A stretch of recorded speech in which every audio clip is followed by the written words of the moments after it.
motorcycle helmet? You great. I just had to buy a new one actually. I was trying to run downstairs to my basement and get my Christmas tiara on, but it would have taken too long. But here we are. So, well, hello, Darius. Hey. Hello, Darius. I see you. Okay. Well, listen, we have got, hi, Chris. Hi, Shahida, my babies. Hey, love you. Kiss, kiss, kiss, kiss. We have got a great podcast today. We've got a special guest, and I'm a little biased because besides Darius being here, we have a special guest with Darius. Hey, Darius, I like that t-shirt, though. Give a little shout out to the Still Dope fam. Say hi. Say hi. Yeah. Okay. All right. Well, we've got another special guest here, and I'm a little biased because he is my nephew from my sister from another mister, and I'm just going to give him all the love and brag on him. He debuted, we have an upcoming actor, debuted as Calvin in season 2 of the hit Netflix series Mindhunter. And yes, I have my notes because my memory's missed. He's also been in the Oscar nominated and Golden Globe nominated Judas and the Black Messiah alongside LaKeith Stanfield. And most recently, if y'all don't know, you better get that subscription to Starz and watch and binge BMF Black Mafia Family, because he played Darius. Hey, Darius. You, Darius. Looking at you, Darius, Shahida. But he played Darius on BMF on Starz. You guys have to binge that and watch that. So coming to us straight out of the ATL, please welcome, along with his mom, my sister, Raymond Seay III. Woohoo!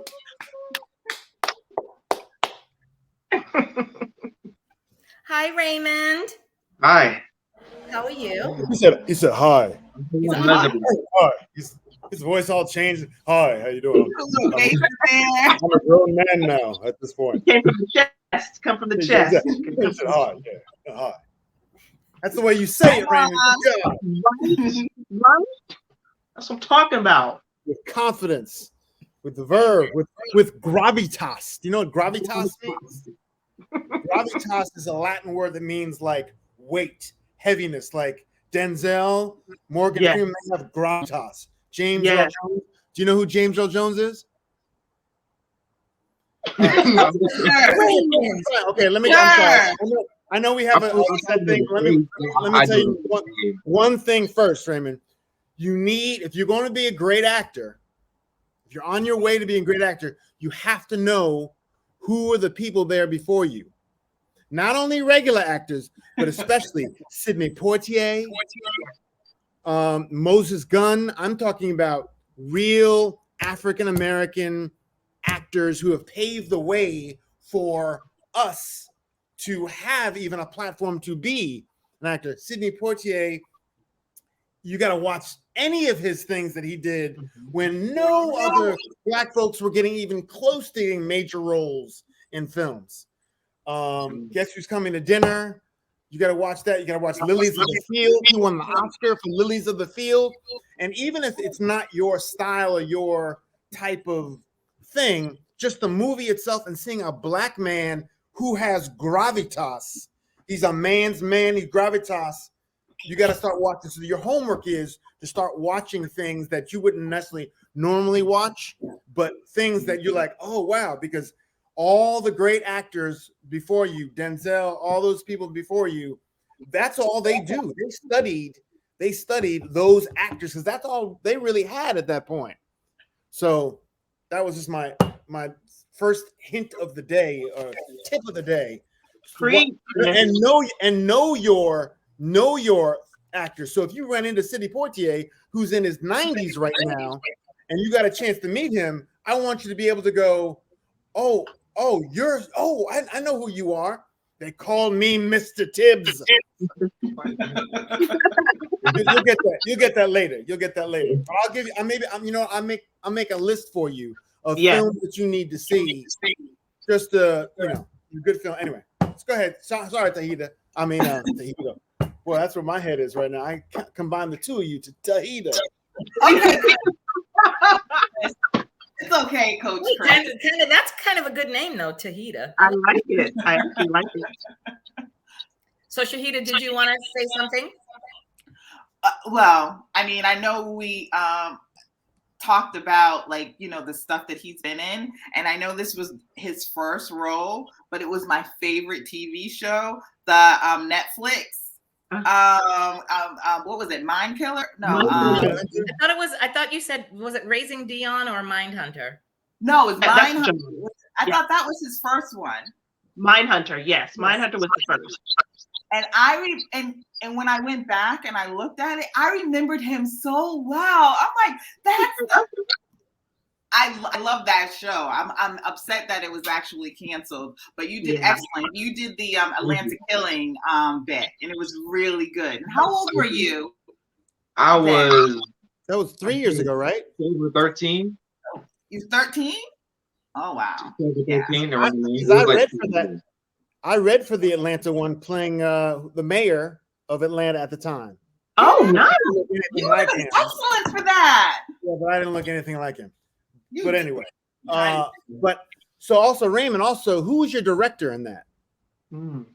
I do not remember his name. I remember a face, but I do not remember his name. So that's another thing.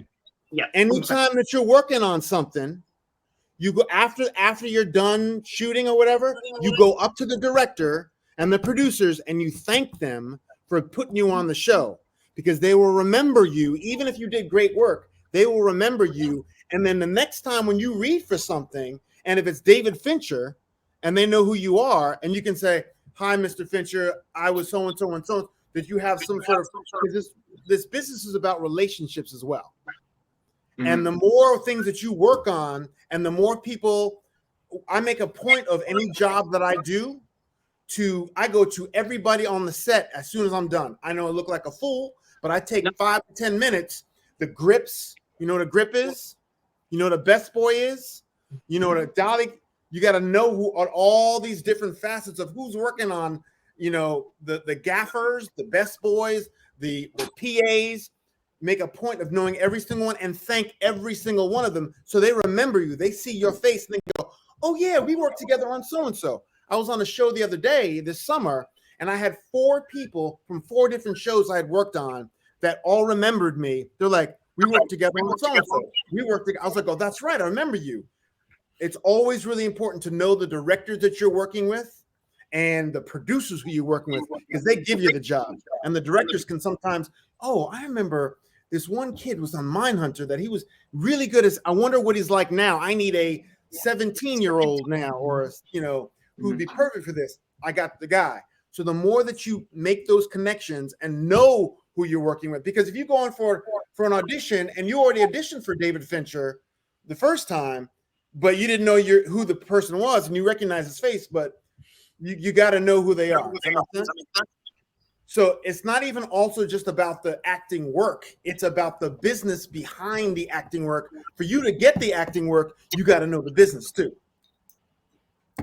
Perfect. Throwing my little. Well, thank you. Well, go ahead. Go on, preach, Pastor We Williams. have our own little thing here. Raymond and I all have our own little. We'll have our talk later when he wants to talk to me. Person, but I know we're using this form. Listen, we're going to link that up. We're going to link that relationship up so that you guys have each other's information and you guys can talk offline. But I have questions. Raymond, when did you decide? What made you? When was that moment that you were like, "I want to get into this business"? I don't know. It's just like anything, but with acting and the entertainment field, I'm always like, what made you decide to wake up one morning and be like, "I want to be an actor," or "I want to do this," or "I want to do this within this business"? When did you decide that you wanted to do that? I was actually a stunt double on a show called Scream on Netflix, and it was my first time being a stunt double. Before that, I was just an extra. I was just doing it to make some money. At the time, I didn't have a job, and it was $90 for what, an 11-year-old. It was good. It was good money. Right. And this was my first time being a stunt double. And I remember they gave me my first lines, and I had to say those lines, and I had to jump the fences and do this and this and that. And 3:00 in the morning, I told my mom, this is something I want to do. Can we do this? And we just went from there. That's awesome. And what was your answer, Christy? That's what I was what going to ask. I said, what now, sir? I'm sorry. It's 3:00 in the morning. Exactly. I like, I don't know this.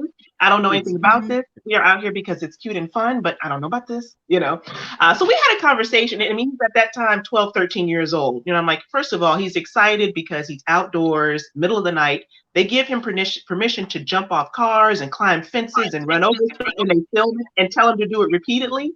All the things I tell him not to do at home, he got to do in that junkyard that night. And get paid. And get paid. Right. And see, this is the thing. One of the beautiful things about his enthusiasm that night, that morning, was that it didn't change the next day or the following day or the day after that. With kids that age, they like something one minute and they don't. He wanted to start taking acting classes. So what I did is I basically dove into researching everything I could possibly research about the entertainment industry, and for kids. And so my answer was, okay. And then I had to go to my husband and say, so your son wants to. Yeah. For real, and he was for it. My husband was completely for it. So, and then from there, I mean, he's so serious about the work. Like when you were mentioning, speaking to directors and things like that, we've been on different sets and they remember him because they always say he's respectful. It's like, he's so respectful, he's so polite, and he's always saying, yes, sir, no, sir, things like that. He's talking to the director. And although he doesn't spend a lot of time talking to directors just because he's a kid, and a lot of times at that age, He's not a kid, he's a young man. Okay. Well, he's a kid to you because he's your kid, but he's a young man. Yes. But to them, he's a young man, and he considers himself. You heard him with the bass. He considers himself a young man. I'll give him that for public purposes, but in this house, exactly. So, right. But no, but he is very, he communicates well with them, and then what I love about watching him on set is how he works with the directors. Like, we get a chance to see the other kids on set, and a lot of times there was one particular movie that he did, and the kids. He knows what I'm talking about. The kids are like all over the place. They're playing, the director's like, please be still, please do this. And he comes over to me. He's like, Mom, they are not serious. And he was upset with his classmates for not being serious about the role. He's like, this is, and he was like, I said, well, they're 12, sweeter. You can't, not everybody's minded, that single-minded like you. So when I saw how important it was to him, and then how really good he actually was, I was like, okay, he's great, because we're not those the parents that do the participation certificates. We're like, you go in to win or you don't. We don't do that. We don't play like that, and so the fact that he was so serious about it and committed to it, we just dove in head first. Okay, I have another question. So now that we've established that, here's my next question is, and it just comes off my head. Once you decided this is what you wanted to do, you've had this conversation with your mom and your dad. What's the next steps in those processes? Like, do you, you had your first job, and now it's time to get serious. And what entails that as far as like getting representation and going from there? Because Christy, I know me and you had spoken, and you literally love his agent. And I want you to give her shine as well. But I just want to know what that process is, because as an odd person out, I don't know any better. And as much as I watch TV and as much as I love the entertainment industry, of course, in the back of my brain, I always think of this like little seedy kind of like, right. Especially when it's adults, it's a whole nother thing. But when you're dealing with your child, yes, like you don't want them to experience all of that negativity and that nastiness. So Raymond or Christy, talk to us about how that next step in the process is, as far as like finding representation and doing like auditions, and like how do you find your roles and all of that. Well, I just auditioned for the agent. My mom found the agent. I auditioned and we ended up getting it. Yeah. So basically what ended up happening is once I realized that he was truly serious, I started to go through and look for SAG agents. And then in Atlanta, there's an abundance of them now. But back then, there were a decent, a number. So lots of SAG agents, and then started to submit. Now, many of the agencies want referrals, and we didn't have any referrals. So, referred from another person within their agency. We didn't have that. So I went to Barbara's website, the East Coast Talent Agency, went to the website, saw the submission process, and basically submitted his information, his shot.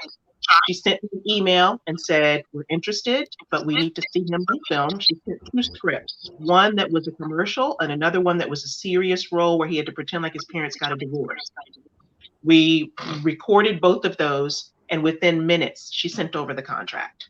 She's like, "I love him." Yeah, right. Yep. So we signed up. Now I didn't know what we were doing.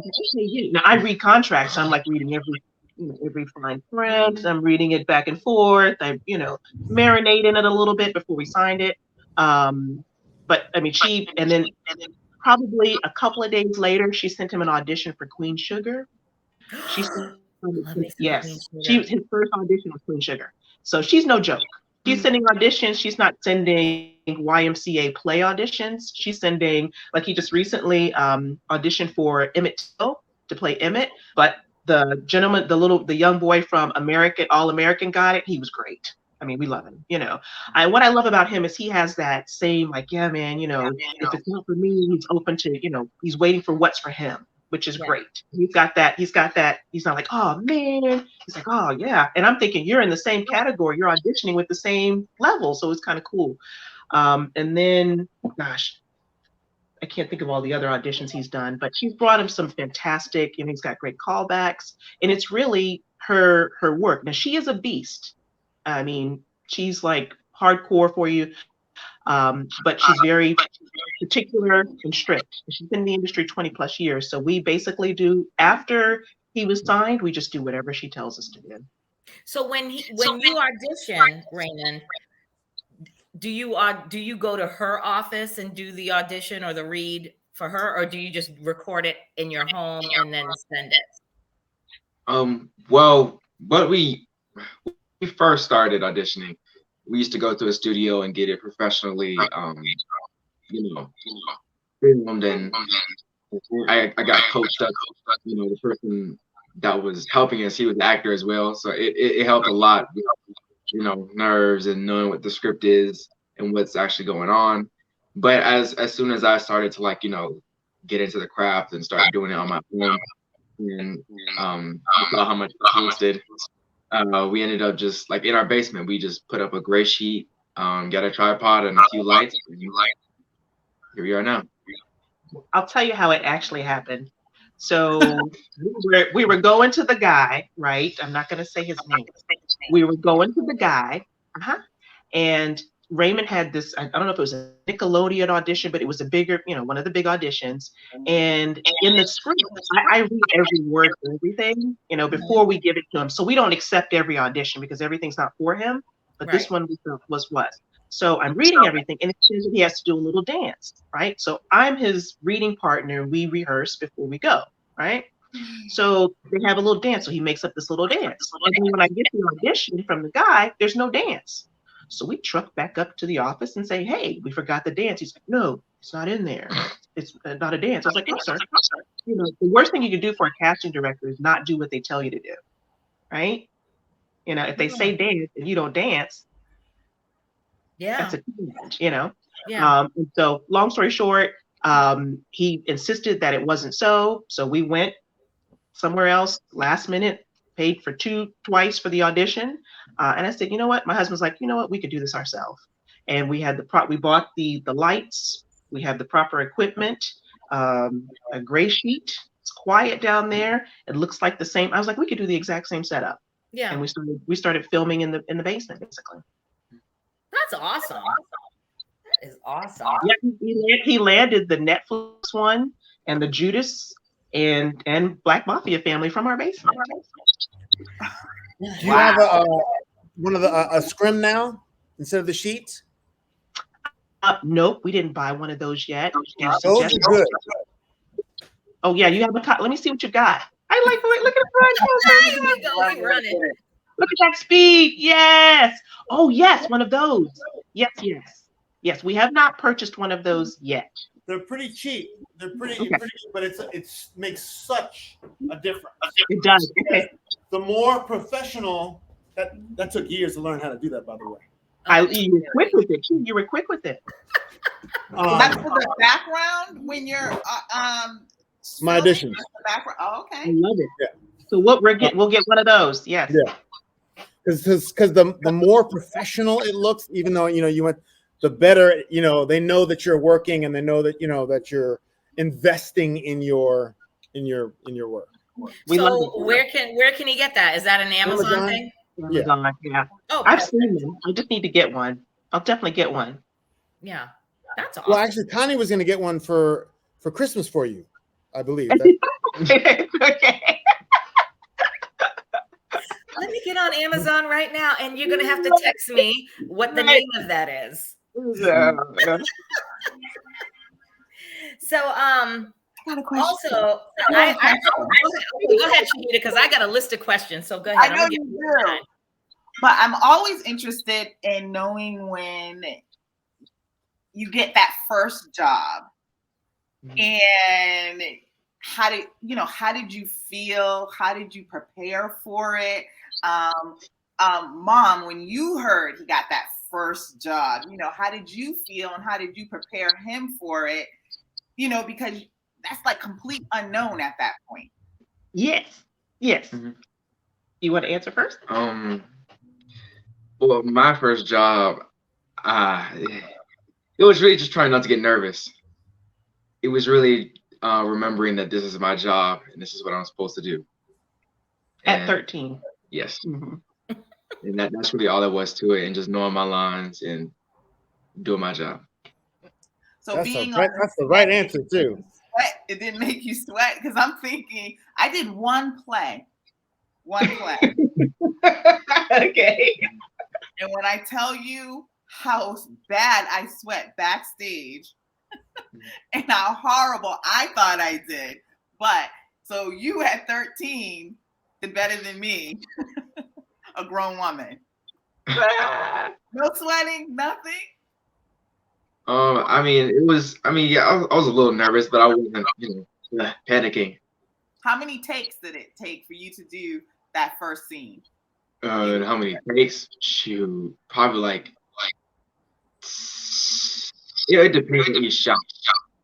I remember it was like 3 different shots. So it was like 3 or 5 times, because what I was giving wasn't what they wanted, and so I had to change up what I already planned. Which I realized now I shouldn't have planned anything. But yes. And it's not necessarily what you weren't giving them what they wanted. Maybe they just wanted something different. Does that make sense? You're doing your interpretation of what you think it should be, and then they will adjust you. Now, if you're in an audition and someone says, "Oh, fantastic, great, thank you very much for coming in." Well, I don't think you don't have live auditions anymore. But anyway, if you're in a live audition, they go, "That was great, thank you so much. You knew all your lines." I used to be like, "Yes, I knew all my lines," but then I was like, "Oh, well, wait a second." But if they go, "That was nice. Can you do it this way? Can you try it this way?" Because they want to see if they can direct you. Because if you do the same thing over and over and over and over again the same way, and they go, "Well, we want it like this," and they know that's all they're going to get. If you show them this and they ask for this, and you show them over here, anything in the middle, they can just mold you and adapt you to what they want. Does that make sense? So if a director or someone says, "I want you to do it this way," that's not a bad thing. That's a really good thing, especially in an audition. Especially when they say, "Can you try this?" or can you can you do this? They want to see if you can do it, and B, you also as an actor should take 85. Know your lines. That's the first and foremost. I was in a car with Anthony Hopkins for 8 scenes, and I was like, just tell me like everything. He's like, know your lines and say them. He's coming from an Oscar winner. You know who Anthony Hopkins is, Raymond? From Hannibal. He's Hannibal Lecter. Yeah. So we kind of kept him in the Disney films and Veggie Tales. So he wasn't quite ready for Hannibal Lecter yet. But now that he's 16, we can expose him to like Godfather and stuff like that. Yeah, Hannibal Lecter is a little bit too much. Right. Yeah, it's my parenting. We bubbled them just a skosh, That's great. But So Raymond, he doesn't know. Right. You should know 85% of what you're going to do, and know it locked in. This is what I'm going to do. But leave 15% open for you to be able to do something different or try. Because if you're locked in at 100% and that's all you know, all you do, it's not going to work for you. You know what I mean? So know as much as you can, but always try to be as flexible as possible. And also give them different things on different takes. Because once they have it once, you can give them something different that they didn't expect, that they may not have expected, that shows you. The more that you can bring yourself to whatever it is, the better off you will be, and the better off your future will be. See, this is what I like, and this is what I wanted for this podcast, was obviously to shine on Raymond and love on Raymond, but I love the fact that we have 16-year-old Raymond and Chris. And 28 years in this business. Right, 28 years in the business. And I love the fact that we're able to pair this up so that way, you have this dynamic and you have this connection so that now you guys know each other. And Raymond, now you have a resource that if you have any questions or anything, you can always reach out to Chris or reach out to me, and I'll reach out to Chris. But this day of social media, you guys just reach out to each other. And Chris has got a wealth of knowledge. And I will talk your ear off. He will steer you the right way. Talk your ear off. You want to know? I coach as well, so I know. I said I've been in this business for a long time. Yeah. I've seen a lot of things. Yeah, I've seen. Just you were talking about the dancing part in the audition. Yeah, you'll come across things that even in the job that you're doing, you'll go, well, wait a second. If something doesn't feel right to you, Raymond, or to your mother, I know there's going to be a time when your mother's not going to be there to say, wait a second, I don't know if I want. There's going to be a time that you're going to go, I don't feel comfortable doing that. I did a KFC commercial. I was shooting a commercial for KFC. Mm-hmm. And a guy walked out. Chef Garvin? G. Garvin? G. Garvin, yes. He's a chef. He's a black. I love him. Yes. He came out or someone came out and he goes, hey, man, they're going to make you dance. And I was like, what do you mean? I was like, so I went in there and it was all white. Producer, director, everybody was all the clients. Everybody was white. And they said, okay, so for this take, we're going to have you just give us a funky dance, like a chicken dance. So I want you to dance like a chicken. Oh, no, sir. Now, Raymond, you're like, all right, well, fuck it, let me just dance. But there's other implications above and beyond that you have to go. Was there anybody in the meeting that said, I don't know if the black people should be dancing with fried chicken? Because that's not a good look. That's like, so, right. and I was like, they're going to make you dance. They're like, what? Oh my God. So you have to be careful about, if something doesn't feel right. If it doesn't feel right, you need to say something to someone. Does that make sense? Don't ever feel you can't say anything because it's a job. I don't want to lose a job. You can't feel that this is your work and it's who you are.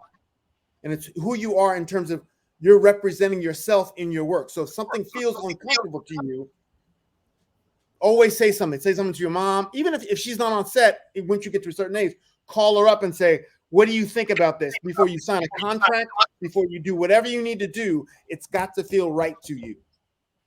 I mean, I've been in experience with an auditions where I read for it was a light-skinned multiracial thing, like with an Indian, whatever. And I had a tan. He said, are you black? I was like, yeah. He's like, oh, okay. Well, you look at, I said I have a tan. I was like, oh, okay. He said, so you have blue eyes. I was like, yeah. He's like, so where'd that come from? I was like, oh, well, my parents both have brown eyes, but the recessive traits. He goes, I guess somebody got bopped way back then, huh? Exactly. And I was young. It was at that moment that we are all on the podcast like crickets. and I was young. I was 25, 20. I was just starting out acting. I didn't start till I was 25, professional. Just starting out, and I'm like, am I on Candid? Like, did anyone hear that? Me and him was like, did anybody hear? Am I on Candid Camera? Because that was so blatantly disrespectful to me, and I was like, but I didn't say anything or do anything. But I have the story now to tell in the future. If something makes you feel uncomfortable, you don't need it. You don't need it. You do not need it. You never need a job. You never need a job. So I'm just preaching, but you know what I'm saying? Thank you so much for that. Because one of the things, I'm sorry, I mean, go ahead. I was going to say two things. Thank you so much for the first part because I'm the one doing his auditions with him. I try to explain to him, give me different versions because I typically send him 2 takes, right? And that's one of the reasons why I think he got Judas and the Black Messiah, because he did because it was a different era. So I showed him videos of how they spoke back then. He landed just one fantastic take and then another one, different versions. And so sometimes no, I'm good with the 1 take. No, we're going to do 2. Give me something else. So recently he's been coming in with both, 2 different takes because you never know what they think they do. They may not realize they want it until they see it, Yes. So we've been doing that. And then not recently, probably 2 years ago, when he was early on, he had an audition. They sent us an audition for, I think it was HBO or something like that, but it was with Ethan Hawke. Great actor. And he didn't know him, but great actor. And the role required him to not just put on a dress, but to have confusion concerning his preference, right? And I was like, but the thing is, they didn't say all that in the audition. I just saw the title. I was like, I think this is the book. Let me go see what it's about, right? So the parent, I researched, I saw the book. I was like, oh, wait a minute. So he was playing a slave, and one of the slaves, the role was a slave. Yep. I know exactly what show. Yes, you know exactly the show. They sent him the audition for that. And so they wanted that he plays a slave, and the way the slave was able to stay alive and not be killed is because he looked like a girl. He was dressed like a girl, not a boy, right? So I was like, 12, 13 years old in a dress? No, thanks. But then as I started to read even more, I asked the casting director, I said, before we accept this audition, will Raymond be, in a suggestive or inappropriate position with Ethan Hawke? And so the casting director responded back with, well, there is some, I forgot the exact word he used. It was hinting at intimacy, but not saying there was. And I was like, well, we're going to respectfully decline and thank you for the opportunity. And that was it, because even though it was a major network, we don't take everything, because again, like you mentioned, Chris, to speak to what you were saying, it's his image, and fortunately, he has the opportunity to explore his craft without a mortgage. We cover all that. So I tried to tell him, oh, look at that. That's Chris. That's Chris. That is not Chris. You are gorgeous. That's Chris. That's Chris. But I wanted, while you were talking, Christy, I Googled the series. It's called The Good Lord Bird. That's it. Yes, that was it. And I watched that when I first watched that, because I'm a big fan of Ethan Hawke. Right. And when I saw the previews, I was like, oh, okay. And I'm very eerie about watching. I'm not good with watching like slave era type movies or shows because it just triggers me. Right. But I watched it, and when that actor that played the character that Raymond auditioned for, I was a little on it at first because it's a kid, number one. Right. And number two, I didn't know this was such good acting. Right. That I really thought it was a girl. So as the episodes went on and I realized it was a boy playing this girl, I was kind of like, I clutched my pearls and I was like, I don't know if I had a son, if I would at that grown man is one thing. Yeah, I want my son to go that route. At his age, and when he gets older, over 21, and he's doing his thing, then you go ahead and do what you do. You do you, baby. You make those decisions. But as a 16, 13, whatever year old, I'd be like, I'm with you on that one. Where you're like, yeah, we're gonna reel this back a little bit. Right. But I mean, as an adult, yeah, absolutely. But kid, and then that's that would be one of his debut roles, it's one of his roles. That's the first thing you come out as. So we were like, we're gonna pick up on that. We were honestly flattered. We told the casting director, listen, we are honored and flattered that you chose him and his tape, to go to the next level. We genuinely appreciate that. Please consider him for any other roles going forward. It's just at this stage, it's not something that we want for him, for his career. So and he's honestly really good about being particular about his roles. Like when he got the BMF, it's funny. I was like, okay, so is he playing a drug dealer? No drug dealer. Great. I was like, yeah. I was like, okay, super. And then as whenever they'd have his particular episodes, he asked for the entire script for that episode, even though he'd only be in certain parts. And he would read through. I'd bind them up and print them and hand them to him, and he'd read through the entire episode. That's awesome. That's good. That's smart. I mean, go ahead. I'm sorry, honey. I was saying it only makes sense. Your scene has build up to it, and if you don't know the build up, then you can't do the scene properly. Which was my thought. That's awesome. But also an aside, I shot a movie with Ethan Hawke. Oh, did you? He's great guy, very respectful, and he would have handled it the way it should have been handled. But I'm glad that you made that decision for him and for you. That's good. Yeah, no, he was fantastic. I mean, that's why I was so excited to get. I was like, Ethan Hawke. I was so excited, and I was like, oh, wait a minute. Yeah. Right. Maybe something else in the future he can work with. Yeah, maybe. Exactly. Yeah. That's one of the things that I'm sure Raymond can talk to you a little bit about his process, and maybe you can help, advise him as well. I know with his process, whenever he gets a role, would you like to share? Or do you guys have questions? I'm like jumping in. I know Shahida had a question. Go ahead, Shahida. I did, but we kind of answered it as we kept talking, and now I don't have that question. So, but I guess my thing now would probably be for Raymond, because I mean, to me, you seem like you're really rising. Who do you not want to emulate, but whose career do you see like within your generation and maybe the next that you like your career to kind of take off from?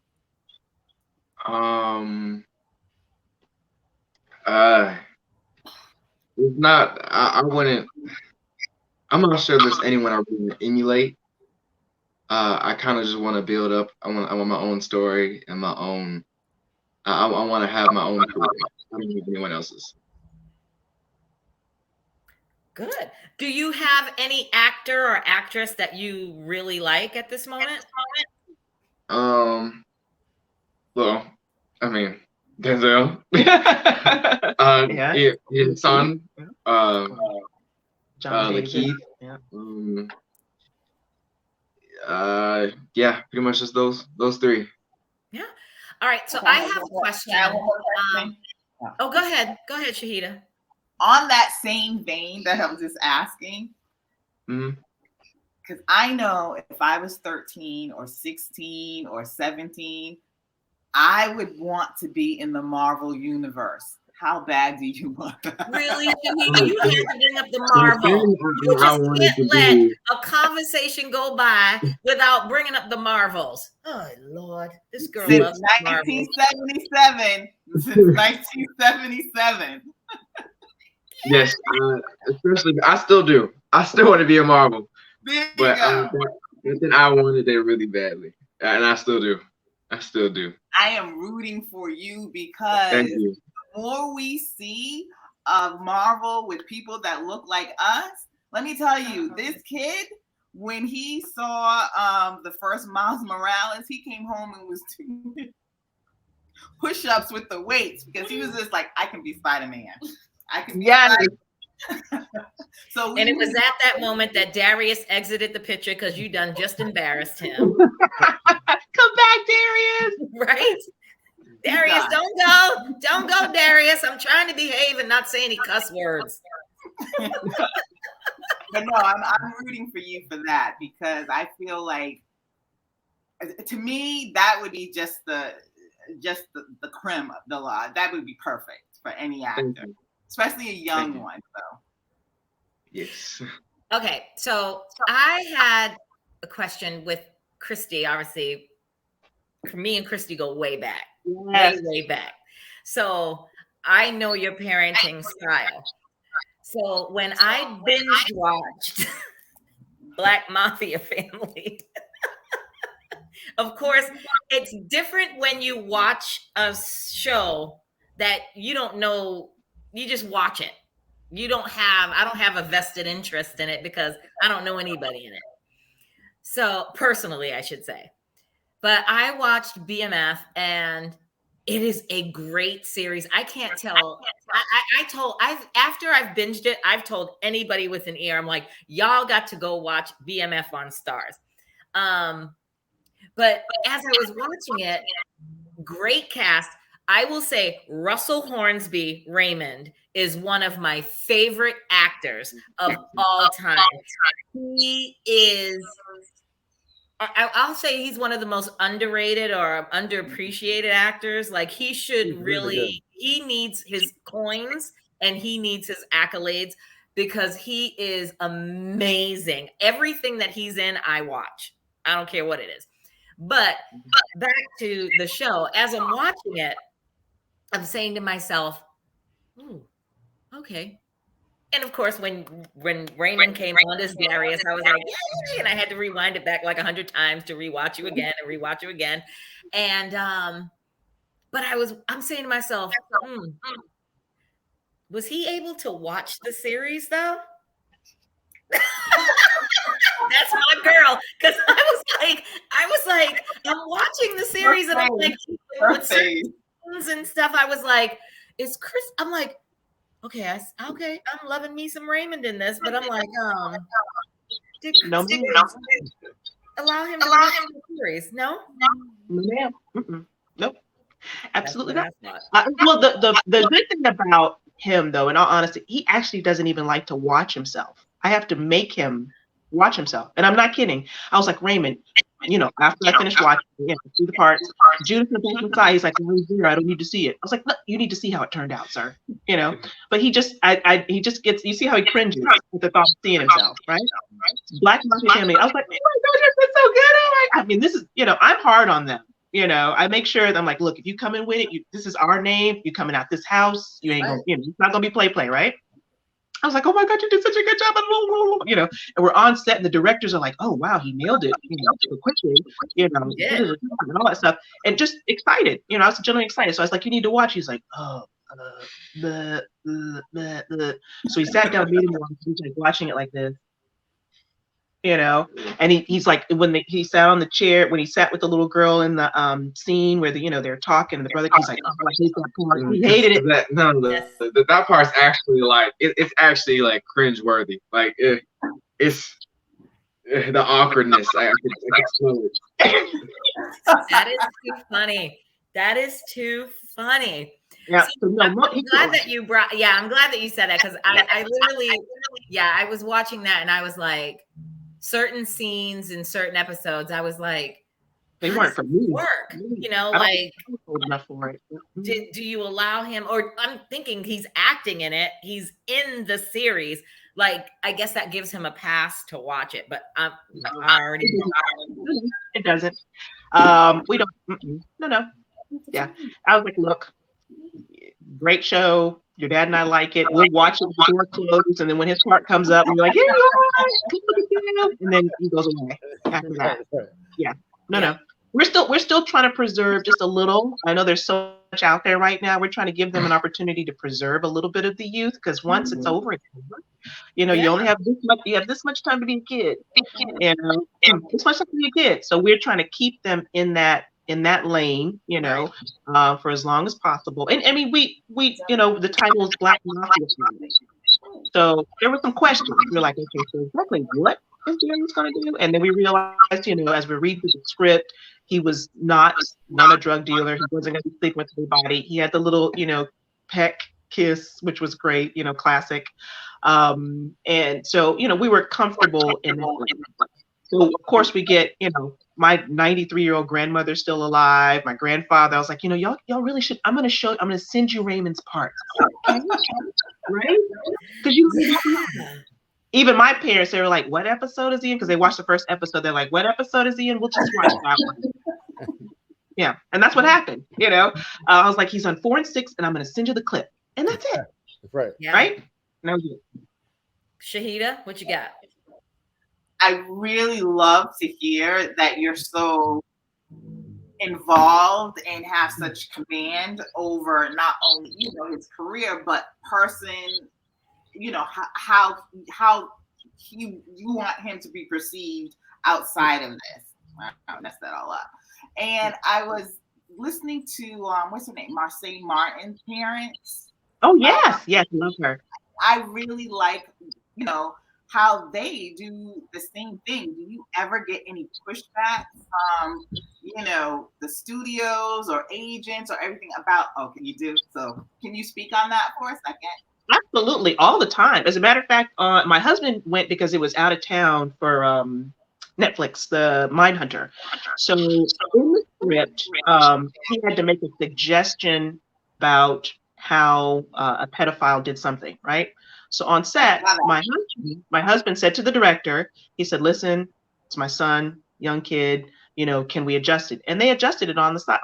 The director was, and the director was actually from Good Times, Elma's boyfriend. Yeah, I don't remember his name off the top of my head. I'm sorry. Wait, Good Times, whose boyfriend? Not the husband, but he played a boyfriend. He was on Good Times. And that's how I reckoned. I was like, oh my gosh, but I can't remember his name right now. It's bothering me. Wow. But he directed his episode. And he was so great with Ray and Raymond. And my husband mentioned it, and they made the adjustment because we felt uncomfortable. I mean, it still was suggestive, but not so explicit, right? Mm-hmm. And then on, let's see, with the auditions, typically we're very, you know, we give polite pushback. You know, and then suggestions. You know, as parents, we don't want to come. I don't have the experience. I'm not a director. I'm not a producer. However, I do know that sometimes directors and producers operate, if they don't have a 16-year-old, they're operating on different perceptions, you know, and we're like, okay, we actually have one in this environment, in this generation. And, you know, he did. Mr. Darius, you've been so good this whole time. Do you have any questions for Raymond as the young buck in this group? Who's your favorite football player? Ooh, my favorite football player. Started him now. Here we go. In the NFL or retired? NFL. Both. In the NFL? Yep. Alvin Kamara. Who? Alvin Kamara. Who? Alvin Kamara. He's a running back for New Orleans. And old Auntie TT right now is like, I don't know who that is. He's amazing. Way over. Way over our head. He's amazing. You got anything else, sir? No? I'm putting you on the spot, Mr. Darius. I got somebody else that has a question. Do you want to ask a question? Well, yes, come on in. Where is she? She's been down on the floor the entire time. I can't believe she's been down on the floor. Come on, Mia. No, thank you. Mia! Oh, come on, Well, Mia. no, Mia, don't. We already heard you say no, thank you. Bring the question. Mia. Hi. Darius, She's I'm feeling you right now. But she's old. Yeah. All right, I have a question. I got two more questions. Because, obviously working as an actor, with school, you're still in school. How does that pan out? How do you correlate, or just, the working and the school aspect? Do you go to school and like your regular school year and then act in the summer, or when if you have a gig that's happening during the school year, how does that work? Do you continue school on set? I'm just curious about that. When I do book, I usually do school on set. So they always have a certain amount of hours I have to be in school so that I can, make sure my grades are okay. And and they have a teacher on set to help me with my work and, making sure all my work is turned in on time. Mm-hmm. But it's not difficult to me because everything, like now school, everything is online, everything's on Teams, so you can access it wherever. So it's not difficult at all. And most of the lessons are on the internet, so I can always just pull up my computer and just do the work right then and there. And that is true. And in this day and COVID, I'm assuming everything's online, so you can handle that. If I was an actor, I'm sorry, and I was his age, I would have been flexing on you in school, Tanya, big time. What do you mean? What did you just say? If what? If I was an actor and I was on a Starz 50 Cent show and I would come to school, I would have been flexing on everybody in class. Oh yeah, we wouldn't be friends because I'd be so hating on you right now. I'd be like, get away from me. But you know what? How crazy this is? It's so funny for him. He doesn't want us to tell anybody. Like when he was doing everything, he's like, so you're not gonna tell anybody, are you? I was like, I'm telling everybody. What? I'm posting it, I'm printing it, I'm singing it, I'm telling everybody. You're great, And he's like, well, do we have to tell? And so literally because he's in a magnet school for theater, and he doesn't tell his teacher or the director, anybody what he's doing. I was like, you're gone for a week. They notice, right? Basically. Thank goodness they noticed. Thank goodness. Yeah, well, do we have to tell them? I was like, well, I'm not gonna lie and pretend like you're sick. I'm like, no, Raymond is doing this. He's working on this, and the teachers are fantastic. They're like, oh, whatever he needs and so forth. Because it's a theater school. Well, they have a magnet section at the school, but he doesn't like to tell anybody. He doesn't want to post anything. He doesn't want to say anything. And I appreciate that because he really. You want to tell them why you don't want to? I'll let him tell you.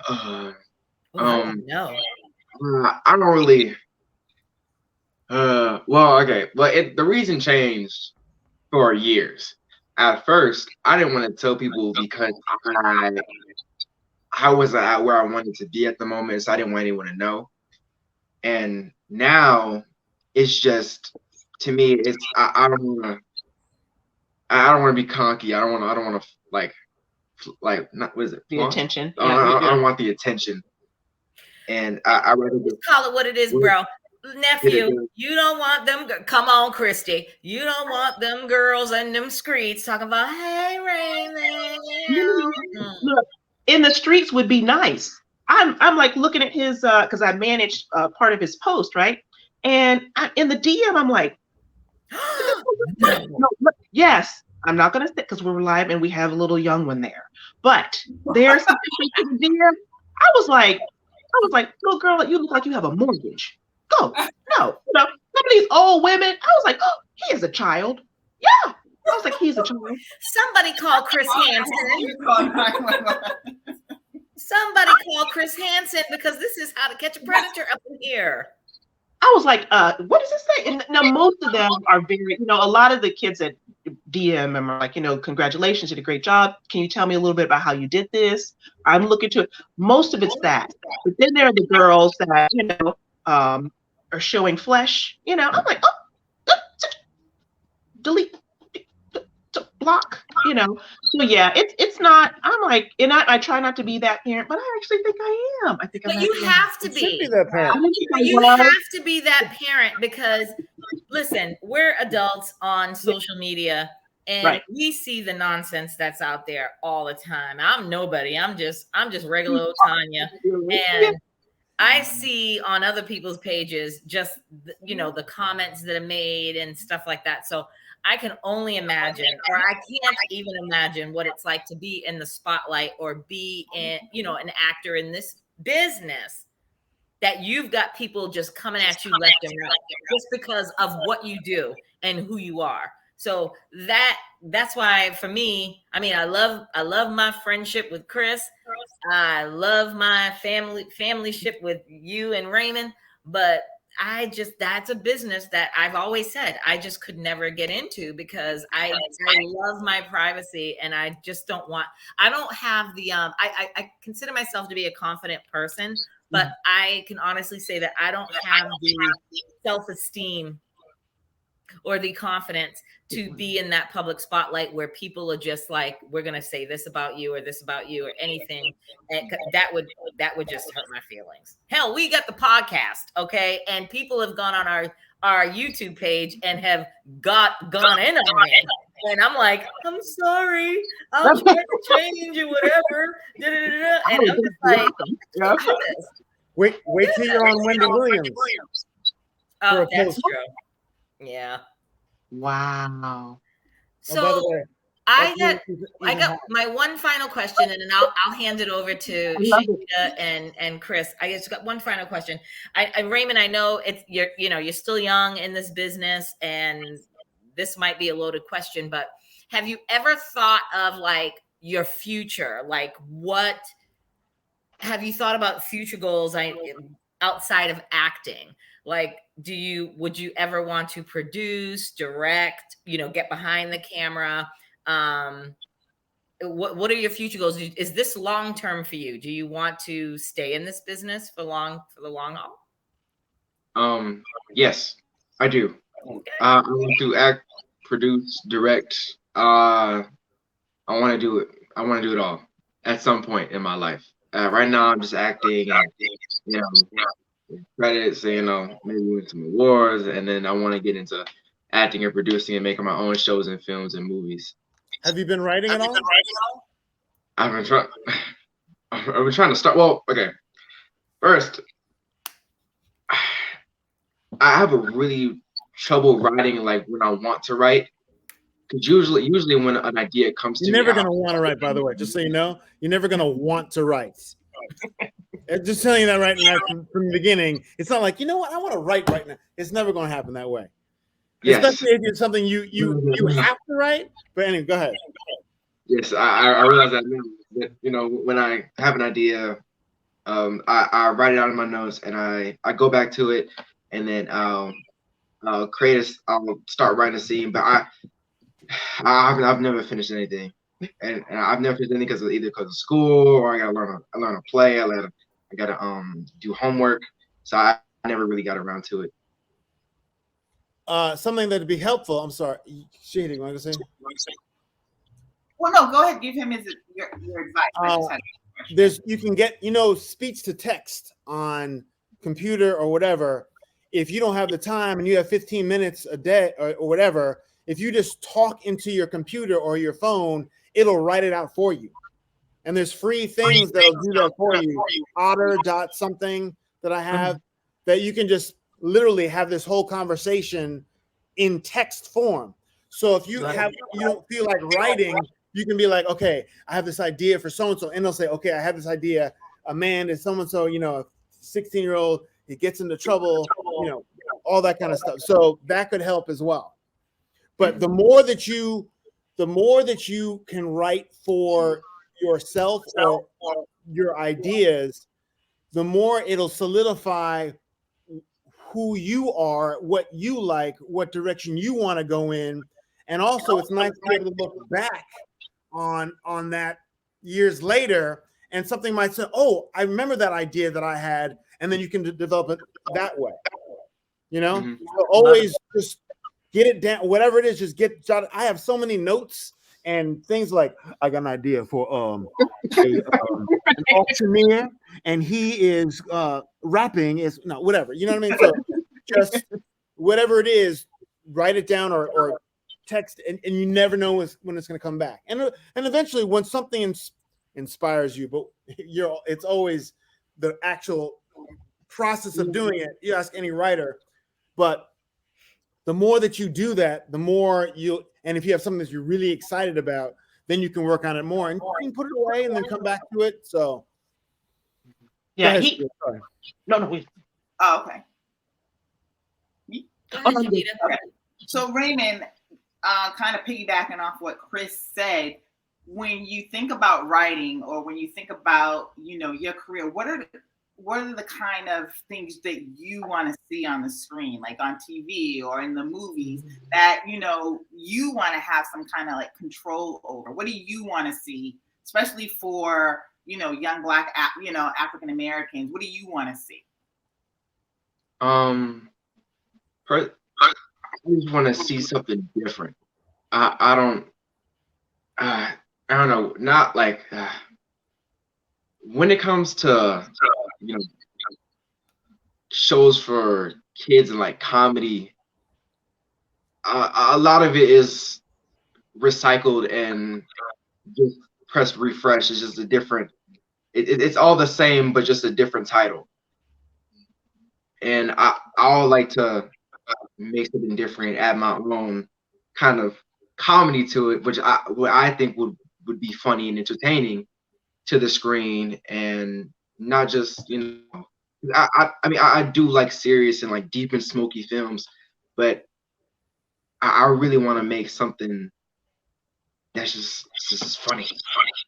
That's awesome. I get it, because we need comedy. And that's probably one of the, especially for African Americans, there's so many different aspects of our lives. And it just seems like what you're saying, they stick to one formula, Yeah. And there's something that came out on ABC this week, I think. And I was really surprised that the characters look different. The African American woman, she was dark skinned. There wasn't like leading with like very light, bright people. All that, it was like a rainbow more so, and that's what I feel like, if we start writing for ourselves more and, have ideas that you have in your head, we can show all the different aspects of African American life, not just those people coming out the projects or the super rich. You know what I mean? Or the drug dealers. Yep. Shahida, I think you were referring to the Grand Crew on NBC. Yes. Yes, because I watched that. They came out with 2 episodes this week, and I DVR'd it and watched it, and I absolutely loved it. My friend is in it. And it because my younger brother is in it. Yeah, Aaron Jennings. Okay. Absolutely loved it, and love the fact that they gave Morris Garrett Morris his shine as the narrator. I love that. But I like the fact that it showed us at just being normal. You know what I mean? Like, we got feelings. We live our regular lives. We have regular jobs and regular friends and whatever. I like that, as opposed to what you typically see on TV and on the big screen with regards to us being like drug dealers and whatever. Albeit not a dig to BMF, because BMF, I mean, we're all at that age. The 4 of us are at that age where we know, we knew who these people were back in the day. And before we close, I just have to end it on this. Raymond, I was absolutely impressed, like, with Demetrius. I did not know that was actually Big Meech's actual son that played his father. I mean, the fact that I just want to know, like, as an actor, I mean, and Chris, maybe you can chime in on this too. It's like, as an actor, it's like, how do you play your parent? Because he killed that role. I mean, I come from an era where I'm very familiar with the Black Mafia Family back in the day, and he killed that role of his dad. Well, I mean, I don't know what his life was like with his dad, or how much he knows because of their situation. Yeah. But I could play my mom and dad any day of the week because I know my circumstances. I know dependencies. I know this and that, and I think that the production company they got him a good acting coach, and they coached him up real well, and it was good directors. But hey, I mean, it would be weird, but I could definitely play. It's like O'Shea Jackson played, Ice Cube. That is true. Ice Cube's son played him, and I forgot about that. Thank you for reminding me. But okay, I always say I got one last question, but I have one last question. Oh, there you are with Derek Morris. Love him. Everybody keeps showing off. Can we talk about Snoop Dogg okay, Chris and Shahida, did you guys watch BMF? I watched like about 5 episodes. Okay. Can we talk about Snoop Dogg as the pastor? I ain't never laughed so hard in my life. When he showed up as the preacher, I was like, I can't. So I mean, Raymond, I saw the picture of you and him together with the young actress that played Michi's sister. How is Snoop? That I just gotta ask that. He crazy. He's tall. Yeah, he is. And he actually came up to me. He was like, "Hey, little man." I was like, "Snoop." I shook his hand, and he was very funny. He was polite. He was real cool to work with. Nice. I will tell you this: he triggered me because me and the mom, Layla's mom, the young girl who played Nicole, we were sitting there, trying to be dignified, and and he came back and said something like, "Yay!" We were like, "Yay!" Oh. Gone at Snoop. I mean, he was so personal. He was so funny. You see the choir in the background. He had them crying, laughing, pretending he was directing. He was so awesome. I was like, oh man, I lost all my dignity right there in that moment. But I would have too. That's why you can never listen, Raymond. Don't you ever invite me on set and anybody of any value comes walking off, especially Snoop Dogg. Because Christy, you already know I'd be like, Snoop Dogg. Right. We'd have reverted right back to 1992 and 91. Mm-hmm. She and I both did it at the same. I was like, oh shoot. All right. Love it. So all right. So we are a little bit over an hour. Chris, Shahida, any other things that you want to bring to the table? Just one. What's your question? Okay, never mind. She wanted to know how long a scene took to take, but now she's being shy. So I'm good. It was really great talking to you, Raymond and Chris. I mean, listen, I am so appreciative, Raymond, to have you here. When we're done, obviously, when we log off, stay online so we can properly thank you. But I'm going to actually link you up with Chris, so that way you guys can talk shop, I guess. And Chris is a wealth of knowledge. He's awesome. He'll definitely, steer you in the right direction. But we are so happy and so grateful to have you here. And don't get it twisted. You was here first. And when you get up to Denzel status, if we're still around living and breathing, I'm going to need you to come on the old elderly person's Still Dope podcast. So we thank you and we love you. So until next time, Still Dope. Peace out. Oh, you any shout outs? Any shout outs, Raymond, that you want to give? Come follow on. my Shout Instagram. out to Alvin Kamara. Come on, give a shout out to my girl Julia. Hey Julia. Oh, yeah. No, And it's a John. sibling rivalry. No, Yeah. yeah, that probably won't happen. Yeah. They're siblings. Yes. All right. Well, cool. Well, we thank you so much. And until next time, Still Dope family, stay blessed. Peace. Wow. As I always do. My do.